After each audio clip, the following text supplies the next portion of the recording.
Hello my friends. Today we're going to be using a new product for me, which are distress stains.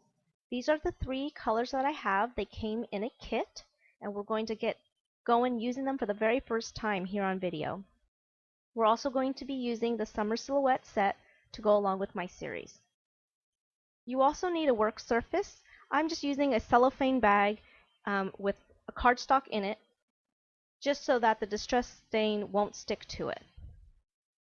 So now I have some watercolor paper. You want to use watercolor paper with distress stains because it's really moist and it soaks up really well. So this is a brand new distress stain, so I'm just dabbing it off on that work surface, which is again just a cellophane bag, just to get the ink going. And then I'm just going direct to paper, a dry piece of watercolor paper, to try it out. And you can see how intense that color is, and that's Spiced Marmalade. Now this next color is Aged Mahogany, and I'm just going to do the same thing direct to paper.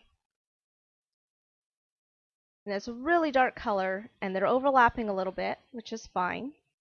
I'm just cleaning my work surface there with a dry paper towel.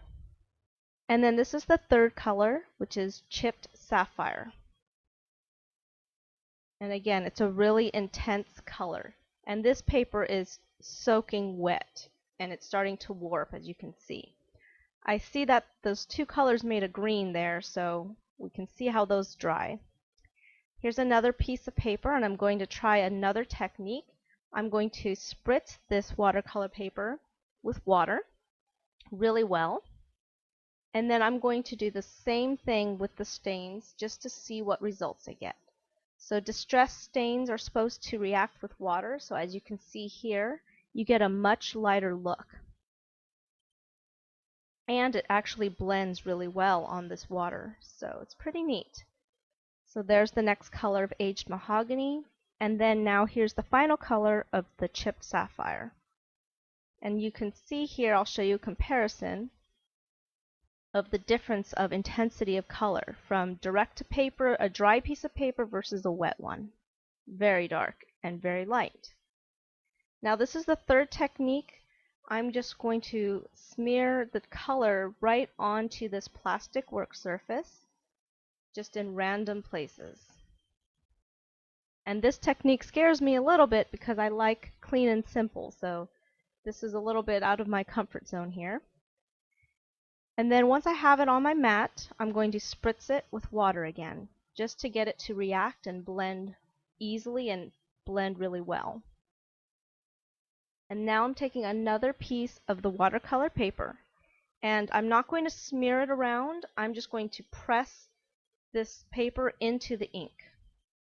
A little bravery test here, and lift it up, and you can see what effect you get there. So I'm just going to dab it again to get some more color. And you can see how the colors blend and they automatically mix together. You get a watercolor look there. So I didn't like the results of mixing those three colors on one piece of cardstock.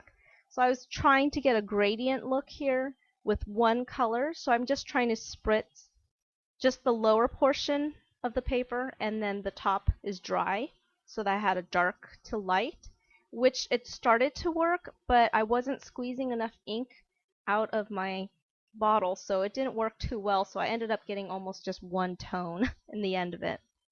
And here I'm doing the same thing but with this Spiced Marmalade because I really liked those two colors the most out of these three. So I just decided to make one solid color background. And in this video we'll be making just one card, and then just follow me to my next videos to see what I do with the other two pieces. So here I'm spritzing some more water just to get the color to blend a little bit more. So on to the first card using that blue background. I'm using this Framelits die from Stampin' Up! Called Windows Frame. And now I'm getting to stamping. I'm using the Distress Ink Vintage Photo on this background image. And again, just a reminder, that blue paper there is what I colored using the distress stain. So I lightly wiped off some of the ink because I wanted it to look a little bit faded. So I just stamped that there.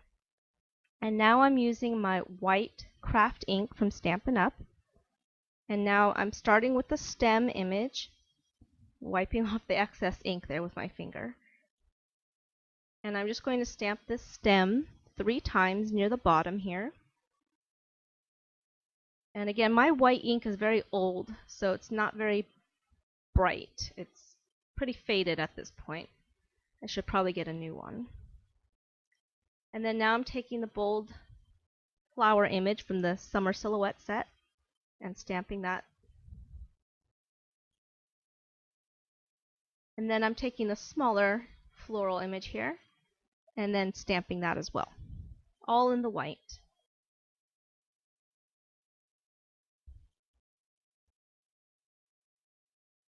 And now I'm zooming in here to show you, now I'm coloring on top of my stamped image with just some plain Crayola Crayola colored pencils, very cheap.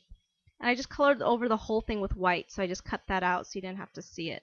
It just helped give me a clean slate to color over. And now I'm coloring the stem with the green color pencil.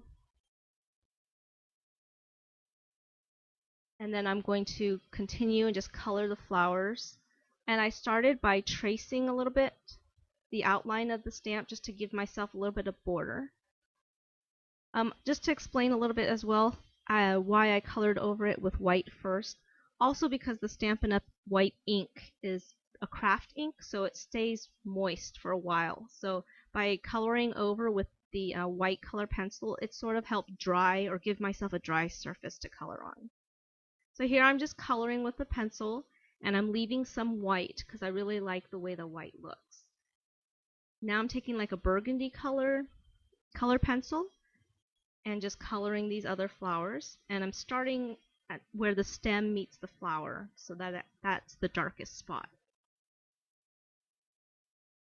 Very simple technique, and it looks really different on a card.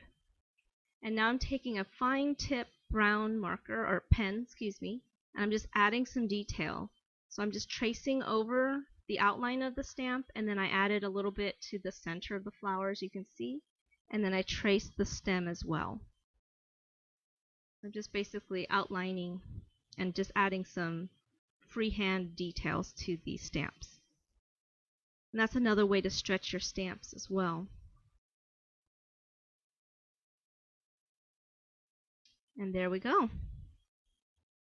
So now just the finishing touches. This is my card base. It's a square base. It's 4x4 of Very Vanilla.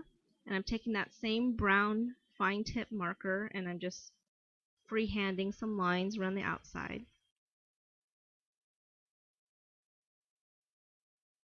And then I'm just added some twine to the top of this image here. And then I'm just simply gluing that down. And I'll add a sentiment later. But there's our card. Thank you so much for joining me. I'll see you next time. Bye-bye.